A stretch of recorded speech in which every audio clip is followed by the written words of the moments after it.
Good day, everyone. Welcome back for another lecture in the subject matter Introduction to Criminology. For today's lecture, we will be discussing the criminological classification of crime. In the previous lecture, we discussed already the definition of crime as well as the crime formula as provided by Abrahamsen. The classification of crime is an important topic in the field of criminology since it provides better understanding for the criminologists on how crime are being committed and the reason why people commit crime. So without further ado, let's proceed to the discussion. The first classification is acquisitive and extinctive crime. The difference between these two is the result of the crime committed. So when we talk about acquisitive crime, these are types of crime wherein, as a result from criminal act, it would produce some gain on the part of the criminal. Robbery is an acquisitive crime because upon committing the crime of robbery, you gain something. The criminal gains something. The property stolen is the gain of the criminal. So definitely, we can classify that as an acquisitive crime. Meaning, there is something that was acquired. So that is acquisitive crime. Extinctive crime, the result of an extinctive crime is extinction or destruction. A good example for this is the crime of arson, wherein there is a property that was damaged, that was destroyed. We can classify that crime as an extinctive crime. So first is acquisitive, if there is something that was acquired from the crime as a result, and extinctive if from the crime there is some properties or something that was destroyed or taken away. Next crime is seasonal and situational crime. When we talk about seasonal crime, this refers to crime that are committed on a specific season. A good example for this type of crime is tax evasion, wherein crime of tax evasion is only committed when it's time to pay the taxes. So usually it's at the end of the month or the quarter of the year. Those are the specific month or days wherein these types of crime are being committed. Another example for seasonal crime is crime that violates the election laws and guidelines. So what are the crimes that can be committed during election period, such as violation of gun ban, liquor ban, and many other election-related crime? These types of crime does not actually happen during normal days or normal period. This crime does not actually happen or being committed during normal season. So they are only committed when the specific season is present. So example for that, as we have stated, is we have tax evasion. They are committed when it is time already to pay taxes. Violation of the election code, they are committed only during election period. What about the situational crime? Situational crime are committed if a given situation is provided. We can also call this as opportunity crime, wherein it is the situation or the opportunity that motivates the person to commit the crime. A good example for these types of crime are the crime of looting. Looting is an act wherein people will go to devastated areas and try to salvage some objects of value, specifically foods and other necessities in order to survive. See that these types of action are only committed if the situation provides an opportunity for it to be committed. During normal days, we cannot see people going around and taking properties or taking food or valuable items in a certain area. But then, if there is some calamities or disasters that damage the entire society, that damages the entire society, then that is the only time that we can see people going out and trying to make some living out of the different properties that are left behind by people evacuating the area in order for them to survive. In our recent situation, in this time of pandemic, we notice that there are a lot of people trying to hoard some items which are considered as essential. So for example, hoarding of medicine, hoarding of alcohols. In normal period, these types of occurrence does not exist because alcohols and other important products are just there available for everyone's consumption. But since it is a very essential product in this time of pandemic, then people take advantage of this thing and hoard these items in order to make money in selling this in a double or triple prices. So that is a good example of a situational crime. Next classification of crime is episodic and instant crime. Episodic crimes are those crimes that are composed of different stages or different episodes. A good example for this is the crime of abduction. So in abduction, there are different stages wherein the crime is being committed. From the point the person is abducted to the point the person was transported to a place or a safe house until the time that he was hauled into that area. And if the purpose of abduction is for the commission of other crimes such as rape or making money out of the crime, then they pass several stages or do what we call episode. So like for example, episode 1 happens when the person was abducted in a certain area. Then of course, episode 2 transpired when the person is being transported from the place where he was abducted to the place where he will be hauled. So it consists of different steps, stage, or episode. We consider that as an episodic crime. Instant crime refers to the types of crime wherein it is committed in one place, in one action only. An example for this is a person trying to kill someone.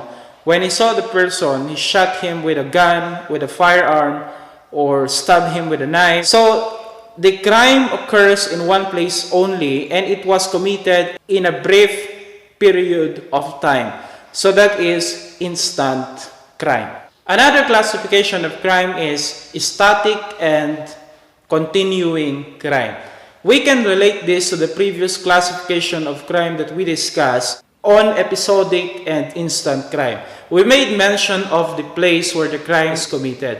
So, static crime is committed in one place only. All the elements of the crime was committed in one place only.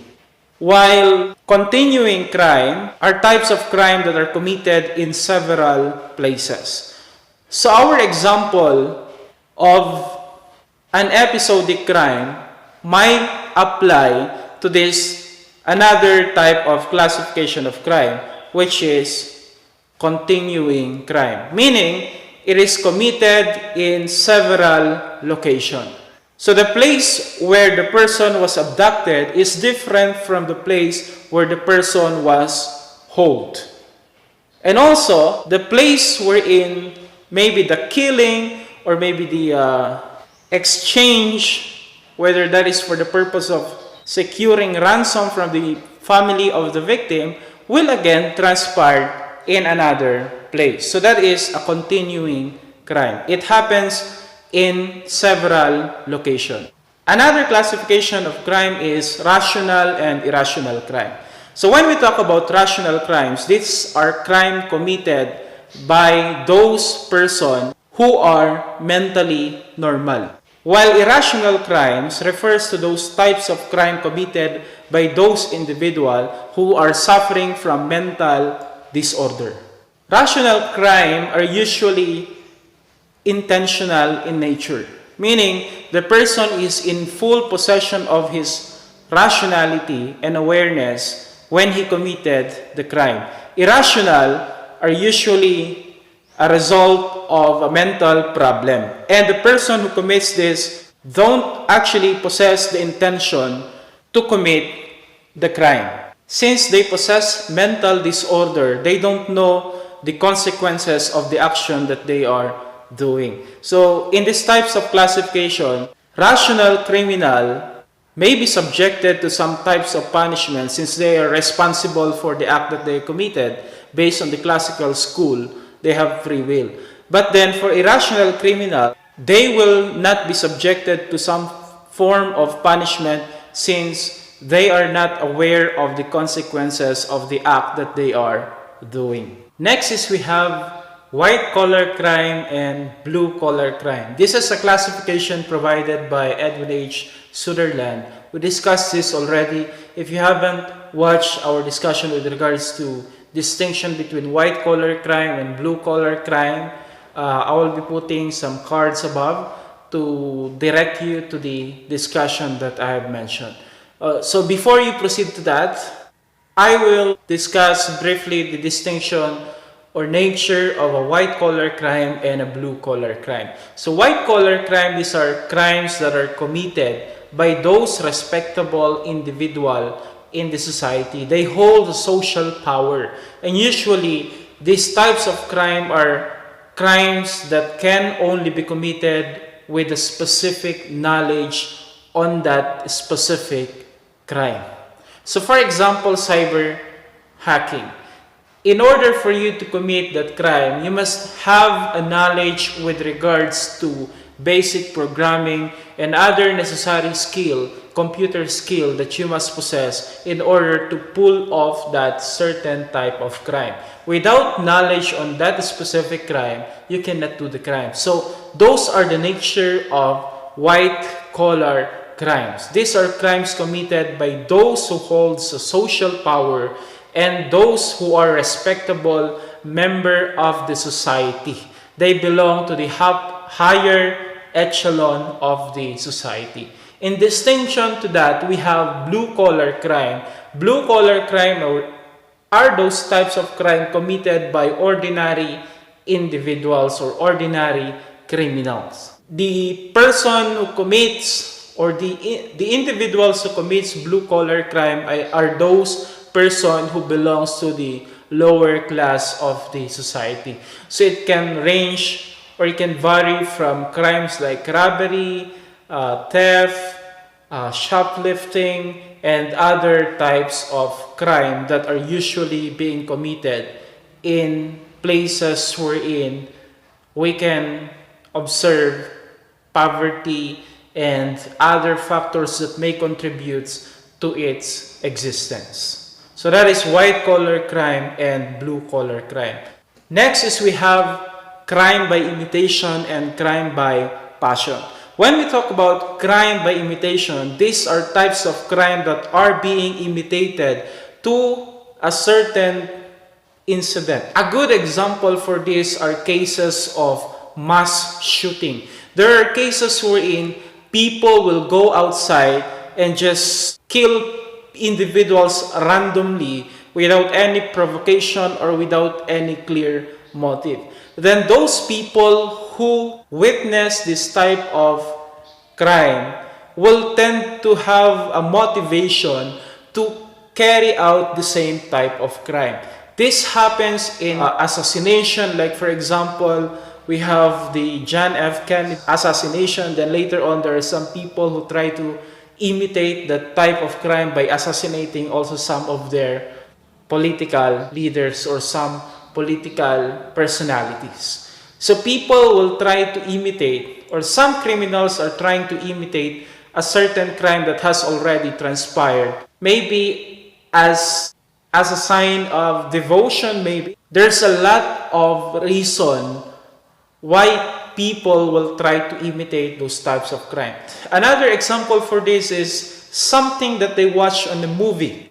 That is why they always remind the parents to supervise what their children are watching, because there are tendencies that this media influence that these children are gaining, especially in our situation today wherein anyone can watch videos that may be not appropriate to the age of the person who is watching, and sometimes they try to carry out the same as what had they watched in social media and many other platforms. There are instances wherein these videos that they are watching motivates them to commit an act of the same nature. So that is the case usually for mass killing, mass murder, mass shooting that is transpiring in different schools, or even suicide, or even other drug use, vices. So that is why it is advisable that videos that contains brutality or any act or scene that might be considered as a risk that might influence the viewers and so on should be strictly prohibited in all social media platform. Why? Because there are tendencies that the viewer itself will be motivated to do something based on what they had watched in the different social media platforms. So we must be very careful.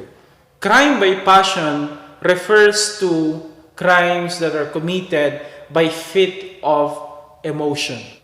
Because of jealousy, a person committed murder. Because of anger, a person committed murder. So what motivated them to commit the crime is their emotion. And if the motivation for the commission of crime is emotion, then we can classify the crime as crime by passion. Last classification of crime is service crime.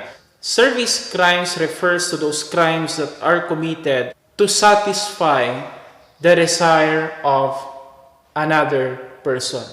Riding in tandem, for example, if they committed a crime, if they assassinated someone because of monetary gain, because somebody paid them to do so, then the classification of that crime is service crime. Selling drugs, for example, they sell drugs in exchange for money or drug itself, then that is also a service crime. We may classify prostitution also as a type of service crime. However, in other countries, prostitution is not actually considered as a crime. In our country, prostitution is also not considered as a crime unless the person who is being subjected to prostitution is a minor. Then that is a different scenario. So service crimes are crimes committed in service of another person, usually in exchange for something. And that something usually is money or any other types of reward. Okay? So those are the different criminological classification of crimes. We must not confuse ourselves to the legal classification of crime provided by our law, because the law look into the existence of crime in a different perspective. So the legal classification of crime are discussed already on the previous lecture, but just a review. Legally, crime is classified into felony, offense, and misdemeanor. Felony, these are crimes committed that violates the revised penal code. They are malignant in nature. And we have offense. These are crimes committed in violation of special penal laws. They are mala prohibita in nature.